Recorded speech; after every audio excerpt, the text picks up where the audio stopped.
drama ay rated PG. Ito ay nangangailangan ng patnubay at gabay ng magulang para sa mga batang manonood.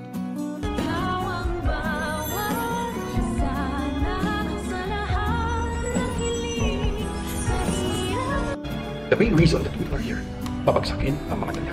Ang mga nagsabi ngang mga kapuso natin na hindi na talaga magbabago itong si Moira ay nanalo sa pustahan. Yun nga lang, hindi na itodo ni Moira ang kanyang galit kay Lynette nang dahil sa silang ay bihag ngayon ni Madam Lotus. At sa pagpapatuloy nga ng hostage-taking drama ay tuluyan ng papakawalan ni Madam Lotus ang hindi mga kamag-anak ng mga tanyag. Ito'y matapos nga nang matuwa si Madam Lotus nang makausap niya umano ang kanyang anak sa telepono na wala siyang kamalay-malay na AI generated. Voice over lang naman ito ni Justin dahil nga itong si Carla ay nasa operating room pa rin at walang malay nang dahil nga sa pagpayag ng kanyang tita na operahan na ito. Nalubos namang tinututulan itong si Madam Lotus dahil nga sa ang paniniwala niya ay hindi magiging successful ang operasyon lalo't ito'y isang brain operation. Maya-maya na may personal na kakausapin ni Eric ang kanyang anak na si Justin upang paalalahanan ito na ang tunay nilang misyon sa pagpasok nila sa Apex ay upang mapabaksak ang kanyang nanay na si Giselle at makuha daw ang pera at yaman na para talaga kay Justin at hindi para maging superhero at tulungan si Giselle sa kanyang mga problema. Kitang-kita naman na medyo makokonsensya itong si Justin sa mga sinasabi ng kanyang tatay dahil ang totoo nito ay talagang lumalambot na ang puso ni Justin para sa kanyang nanay Giselle. Sa kabilang banda, ito namang si Robert ay makakakuha ng tiyempo sa isa sa mga hostage takers para agawin ng baril nito. Yun nga lang, agad rin siyang mahuhuli ng ibang mga tauhan ni Madam Lotus. Kaya naman kung isa ka rin sa mga umaasang walang mangyaring masama dito kay Robert ay pakilike ang video na ito and don't forget to subscribe. Thanks for watching